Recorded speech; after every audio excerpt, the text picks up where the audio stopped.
I'm Larry Ray, President and CEO of American Manganese, Inc., listed on the TSX Venture, ticker symbol AMY, A-M-Y, with proprietary patents in the U.S., China, and South Africa. Our focus is on recycling lithium-ion batteries for electric vehicles. China recently legislated the responsibility for recycling onto their electric vehicle manufacturers and importers. For more information, please visit AmericanManganeseInc.com or phone me, Larry Ray, at 778-574-4444.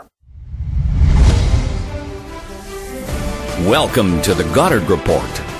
Comments made on the Goddard Report and TalkDigitalNetwork.com are an expression of opinion only.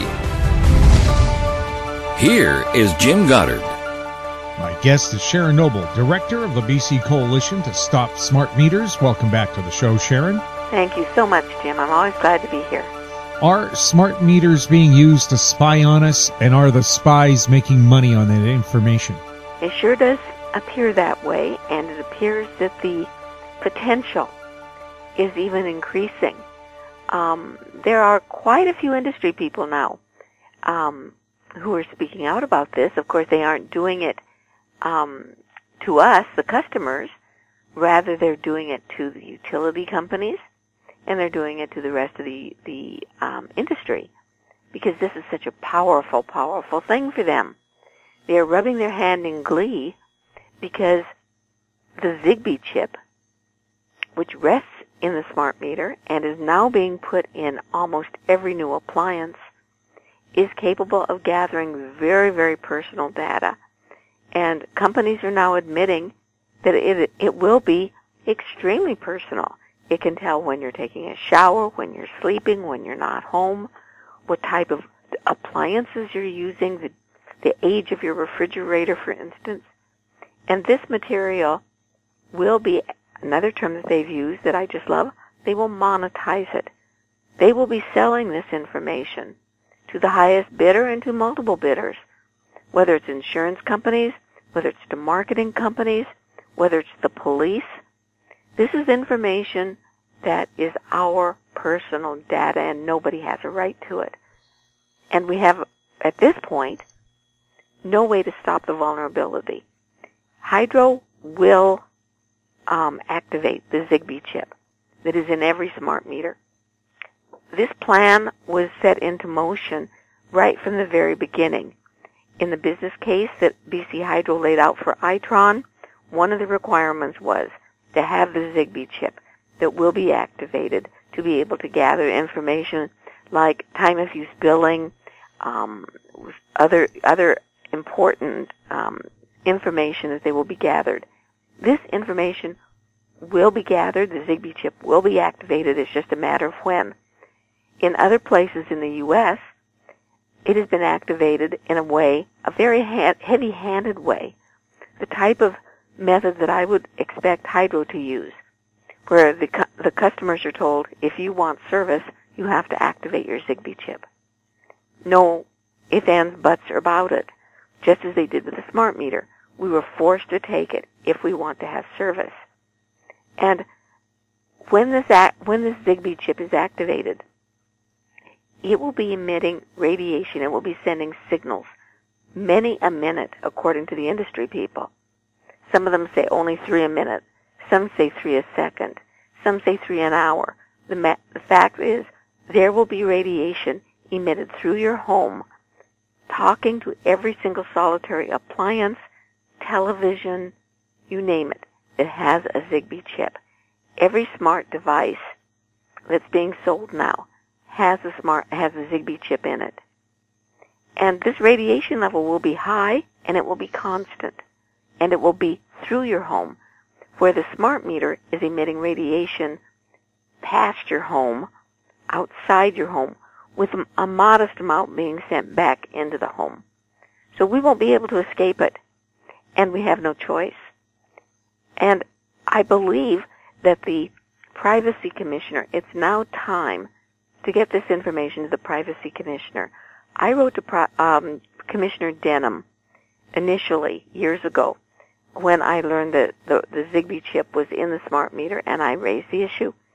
And she said that she had no concerns, that she trusted Hydro's integrity, and that our data was secure.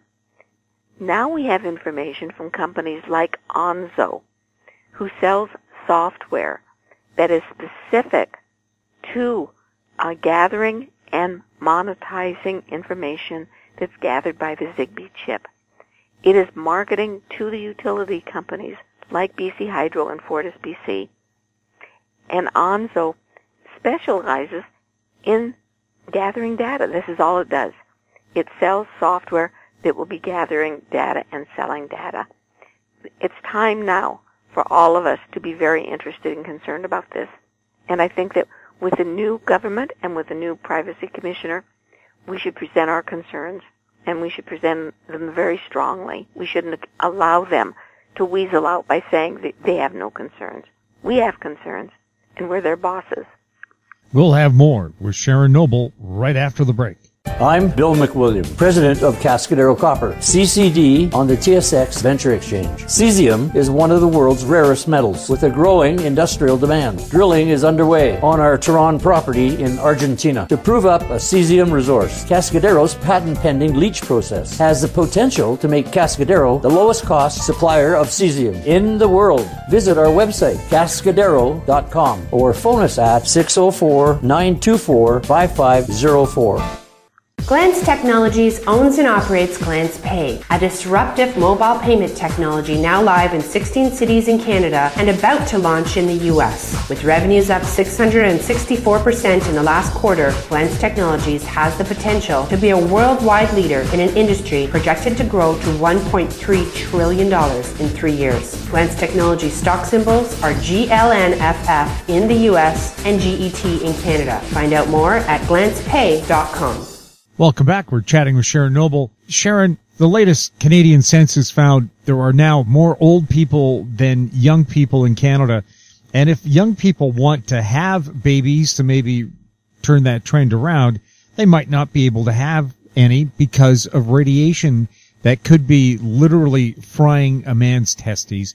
Could you explain why that's a big concern and what might be the source of that radiation? Certainly.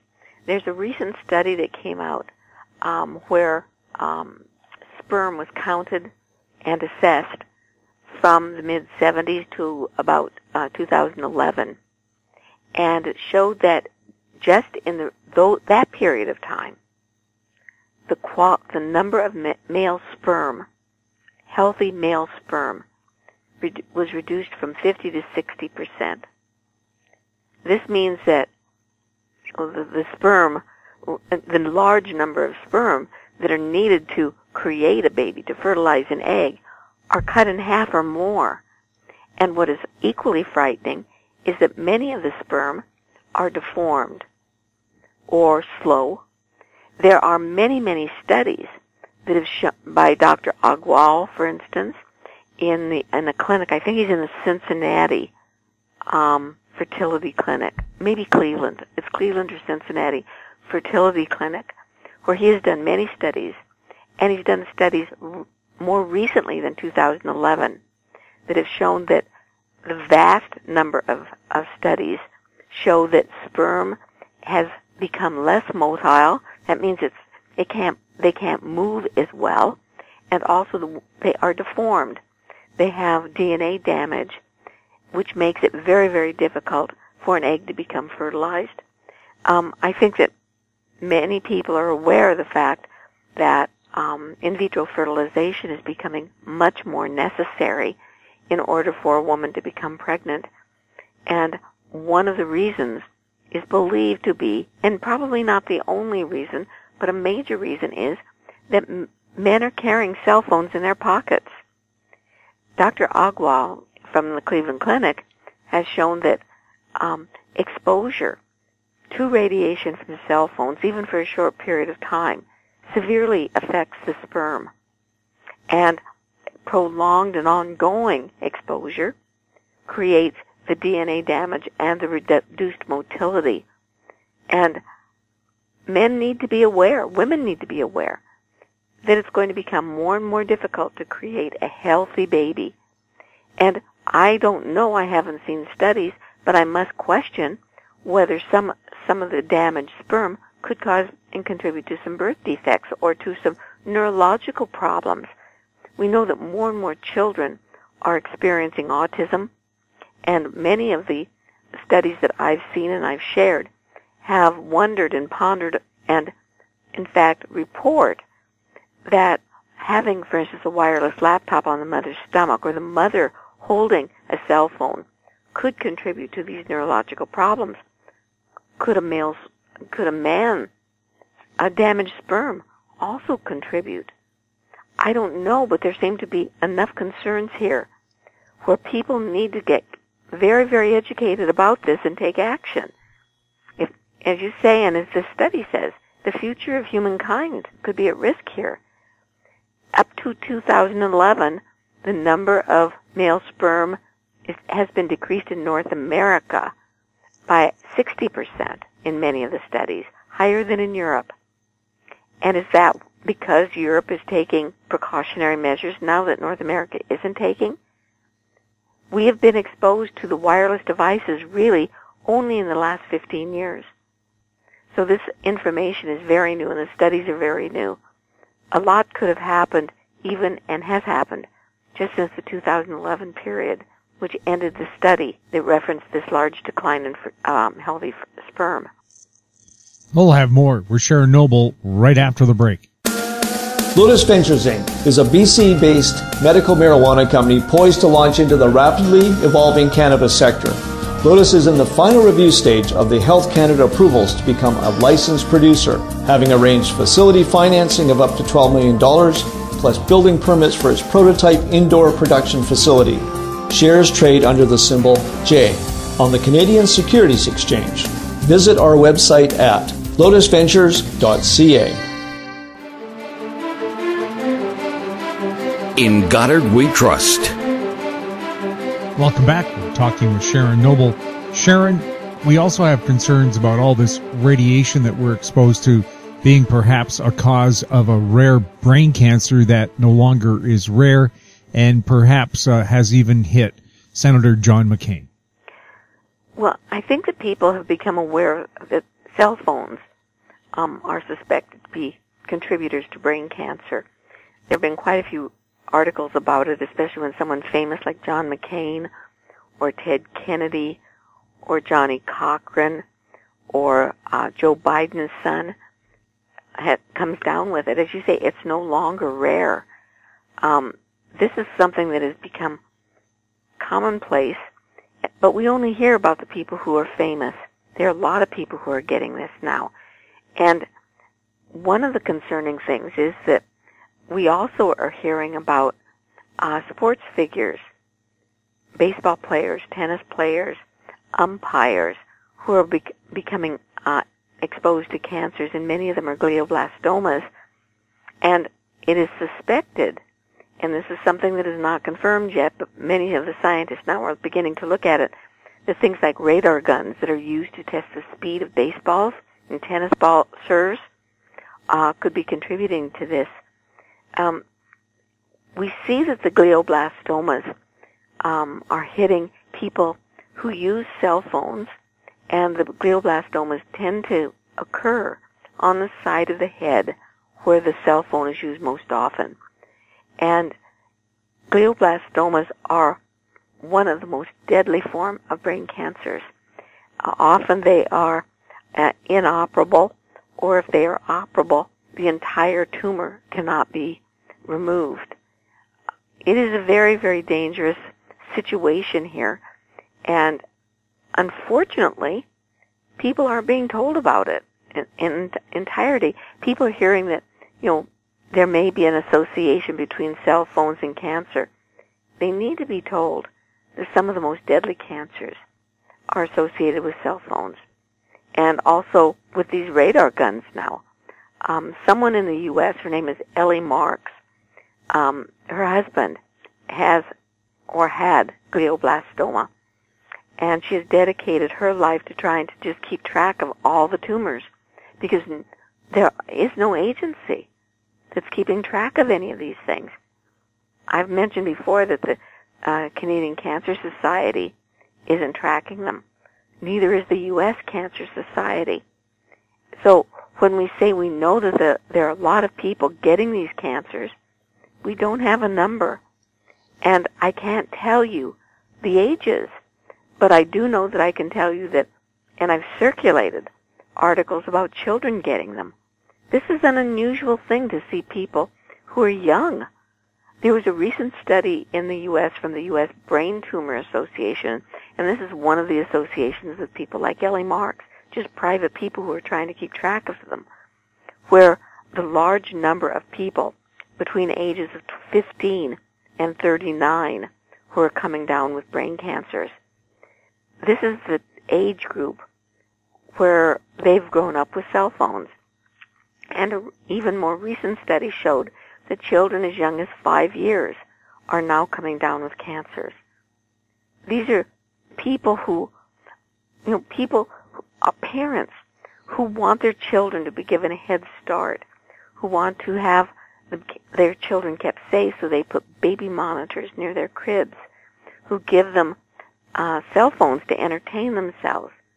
This is terribly a horrible situation when people who are trying to do their very best to protect their children are in fact unknowingly exposing them to some of the most dangerous devices around.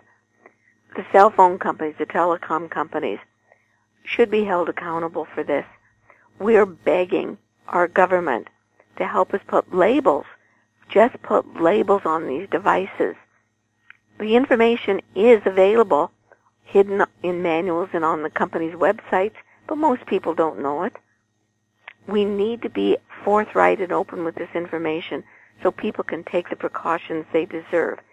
Until we can ban these things permanently, forcing the telecom industry to use safe methods. There are ways of making these devices safer. It will cost money, but isn't the health of our children worth it? Are smart meters still causing fires? I believe so. I believe so, and I fear that we will never know for sure how many. These things are on our homes, and when they burn, the meters burn up. When fire inspectors do their inspection, many times they say, I can't determine what caused the fire. I ruled out anything else, but I can't say it was the smart meter because the smart meter is no longer there to be inspected. It's a horrible thing to say, Jim, but it's almost like the perfect arson, where the evidence is gone. We can ask the questions, but there aren't any answers. And my fire report, which I've been promising for months, is in printing. I had hoped to pick it up today or tomorrow. I've been told that it's a huge report. It's 600 pages approximately. 30 or 40 is the report itself. The rest is evidence that I've gathered over the last 3 to 4 years. I will be hand-delivering copies of this report to people like Premier Horgan, to the Energy Minister Michelle Mungill, to Hydro, and to BCUC. And I will have it available on our website as part of a Dropbox. I will split it up so people can read the report, which is, as I said, only 30 or 40 pages, and they can review the information as they wish. I think the most serious things that people need to come away with from reading this report, the most important information, is that no one is tracking this. No one at Hydro, no one at Itron, no one at BCUC can say these meters are safe. No one can deny the information that I've presented showing that there have been fires is true. They will try to tell you that Len Garris says they're safe, but I can tell you Len Garris doesn't know. He is basing his recommendations and his statements that meters are safe on faulty, inaccurate, incomplete information. And that is part of my 500-page of evidence. And hopefully, Jim, by the next time we speak, I will have a reaction from Premier Horgan and the BCUC. These people need to take action now. There was a horrific fire in Campbell River just a day or so ago where a woman died. I have no reason to think it was a smart meter fire, but I doubt that anyone can tell you it wasn't. We don't know if this home had a smart meter, but 99% of homes in BC do. I can't tell you where the fire started, but from the article it said they suspected it might have started on the outside of the home, maybe at a car. At 6 a.m. in the morning, a car fire? I would ask, what evidence do they have that it started there? Has anyone looked at it? The evidence, everyone has to look very carefully at the evidence. And the evidence isn't there. The smart meter will have burned up. And it's a tragic situation. We don't know how many homes have burned down. We don't know how many people have lost significant things in their home. Property has been damaged. We don't even know if any lives have been lost because there is no way to track it. Another concern you've brought up is public liability to all these different sources of radiation from public utilities. If they are found liable, guess who's on the hook? You, the taxpayer, right? This is something that was brought out in the U.S., and they have concerns that we've been raising for the last 5 years. In the U.S., they're saying that the government, the local government, the local utilities are all being warned about the health issues associated with the radiation, about the privacy issues, and about the safety issues regarding fires. And no one's doing anything. Most utilities, most telecom companies are ignoring all of these warnings. Yet, who's going to be on the hook when homes burn down? Who's going to be on the hook when people become sick from the radiation? We will be, because by and large these are public utilities. We will pay through the nose for lawsuits that will be coming down the road. It is without doubt that people will have evidence. Perhaps they'll use the evidence that I've gathered to support their claims. Perhaps they will use evidence that scientists have provided with regard to health. There will be lawsuits, and we will pay. And it is a shame that no one will be held accountable for allowing this to happen. Hydro knows. The BC Utility Commission knows. Everyone knows that the cell phones are dangerous, but the federal government is protecting the telecom industry.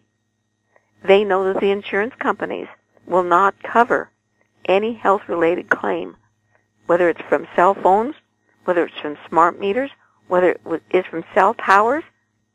They will not be protected by the insurance companies, so the government is indemnifying them. They're saying so long as they are following Safety Code 6, they cannot be held liable. Why is Safety Code 6 being allowed to be so irresponsible? They're saying that they are following World Health Organization, but yet the World Health Organization is filled with industry people. So we go around and around and around, and ultimately we will pay the cost, both in health, our safety, our loss of privacy, and financially when we end up paying the claims for the lawsuits. Sharon, thank you so much for chatting with us. It's always my pleasure, Jim. Is there a website people can go to for more information? Certainly.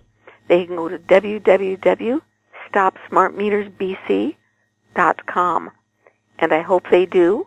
We have a lot of information there that we didn't have time to talk about today. And hopefully next time we can talk about 5G, which is coming down the road to us. Thanks again, Sharon. My pleasure, Jim. Thank you. My guest has been Sharon Noble, Director of the BC Coalition to Stop Smart Meters. You're listening to the Goddard Report on TalkDigitalNetwork.com. Find us on Twitter at TalkDigitalNet. Our popular YouTube channel is Talk Digital Network. Questions for the show or our guests can be emailed to info@howstreet.com. I'm Jim Goddard. Thanks for listening. Comments made on the Goddard Report and TalkDigitalNetwork.com are an expression of opinion only.